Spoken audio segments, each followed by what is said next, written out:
Olá, queridas! Hoje nós vamos estudar o texto Comunidade de Sentido. Tudo que envolve a construção de um texto, a elaboração de um texto, a junção das ideias de um texto. Tudo que faz parte do universo textual. Isso vai servir, claro, para vocês produzirem textos melhores, para vocês entenderem os mecanismos de construção textual, mas também vai servir para vocês interpretarem melhor os textos, para vocês começarem a perceber o que entra de sentido, de significação, de gramática na construção de uma ideia a partir de um campo textual. Ok? Vamos lá? Aqui, vou chegar aqui para cima. Para começar, o texto tem várias camadas, tem vários elementos que precisam existir para ele ser considerado um texto de fato e não amontoado de palavras. Ele tem que ser informativo, ele tem que ter inserção histórica, ele traz elementos de intertextualidade, enfim, ele traz vários conceitos que tornam um texto um texto. Senão, são só palavras soltas e não tem muito sentido. Mas o que a gente vai focar hoje, principalmente, são esses dois elementos aqui, a coesão e a coerência, que são os elementos que vão construir, de fato, texto. As outras questões a gente vai falar mais para frente. Em outros momentos já vem falando muita coisa, vai falar mais para frente. Vamos falar de coesão e coerência? Deixa eu voltar aqui para o cantinho. Olha só, a coesão, ela tem a ver com os aspectos gramaticais do texto. Ela tem a ver com a estrutura, a microestrutura do texto. Quais são os mecanismos linguísticos, os artigos, os verbos, os pronomes, a relação de sentido das palavras, a relação de sentido das frases, que é construída a partir de mecanismos lexicais, mecanismos linguísticos que fazem essa conexão. Muita gente fala por aí que a coesão é a argamassa do texto. Se as ideias são tijolos, a coesão é a argamassa. Porque é a partir da coesão que tudo vai ganhar sentido. É a partir da coesão que as ideias vão estar conectadas de forma coerente. E aí a gente entra na parte da coerência, que ela tem a ver com as ligações lógicas do texto. Ela tem a ver com o texto no sentido mais amplo. As ideias e argumentos que trazem um sentido global, que não entram em contradição, que conversam entre si. Não dá para falar de coesão e de coerência separadamente. É tudo uma coisa só, no fim das contas. Porque a coerência trata das ideias, a coesão trata da gramática de uma maneira simplista, mas é a coesão que vai tornar o texto coerente. Se você usar um operador argumentativo diferente do que deveria, por exemplo, você vai perder coerência, você vai perder sentido. Se você usa uma preposição inadequada, um verbo num tempo inadequado, ele deixa de fazer sentido. Então, eles conversam juntos, coesão e coerência, para a formulação do texto como unidade de sentido. Seguindo.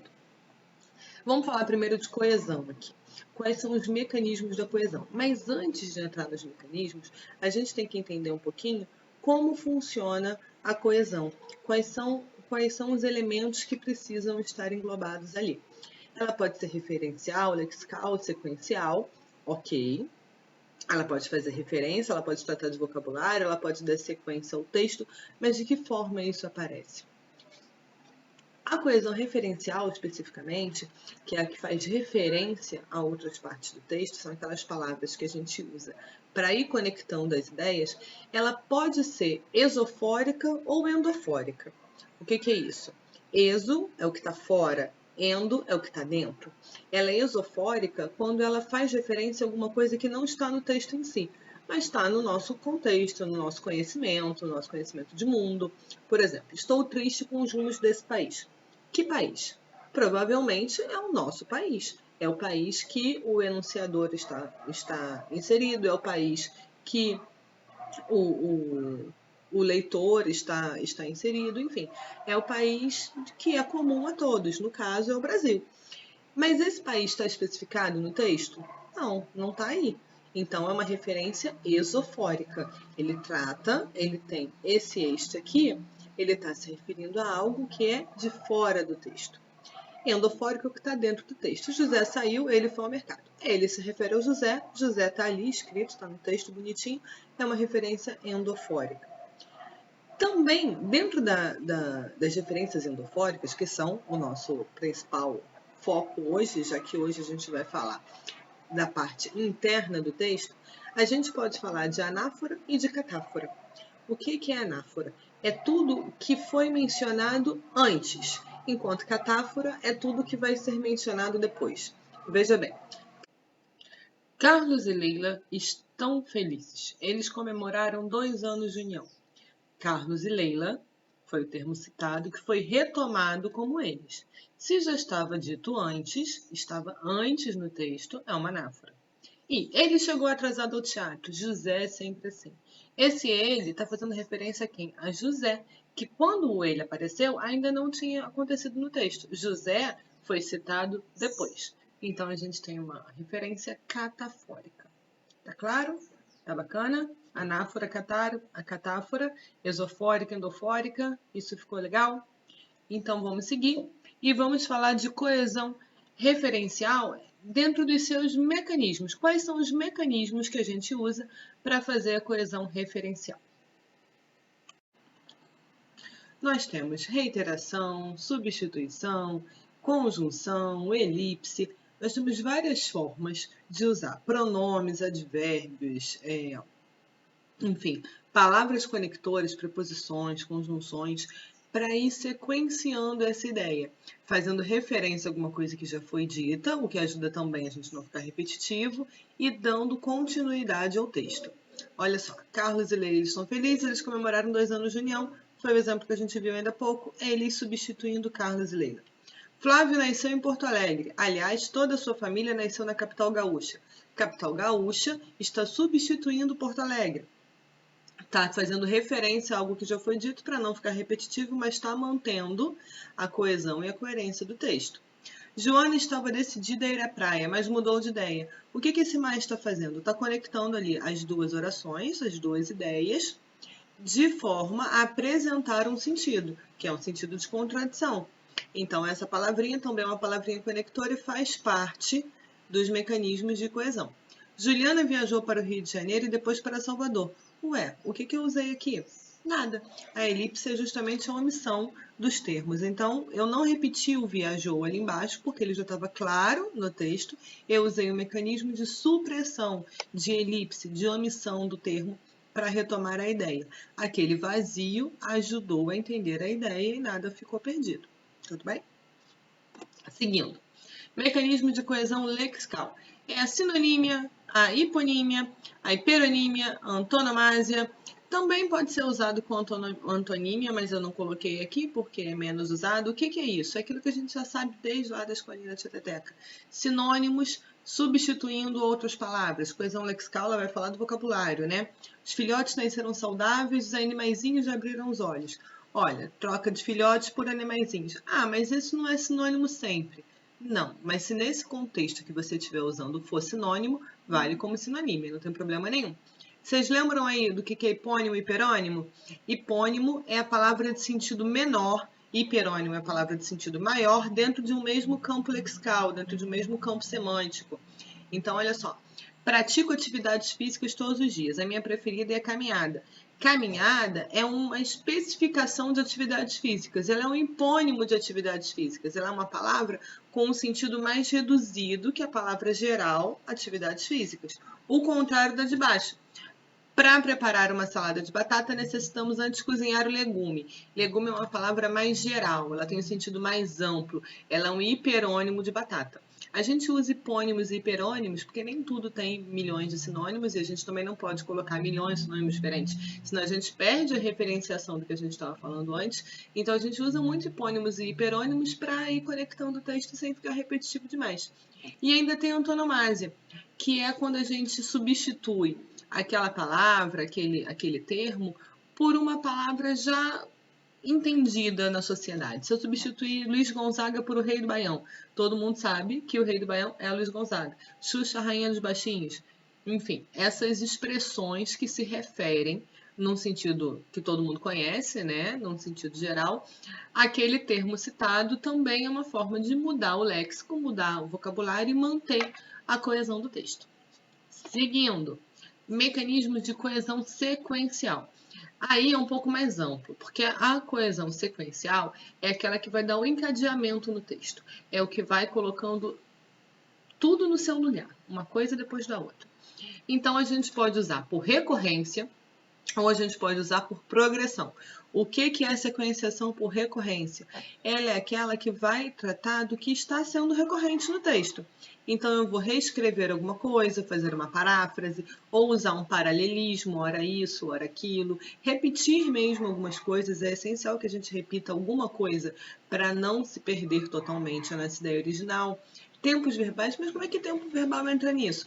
Entra na construção do sentido. Se eu estou usando o mesmo tempo verbal por toda a redação, por todo o texto, de repente eu mudo sem um objetivo do que eu quero transmitir com aquilo ali, isso pode ser um problema de coesão. Esse problema de coesão vai afetar também a coerência. Então tem que ficar ligado nisso. E a gente tem a sequenciação por progressão, que é aquilo que vai fazendo o texto andar. É o que vai encadeando o tema, vai fazendo a progressão ou por tópico ou por conjunções, vai encadeando as ideias. Ok? Seguindo. Mecanismos agora de coerência. A gente já teve uma visão geral dos mecanismos de coesão e o que a gente tem como mecanismo de coerência?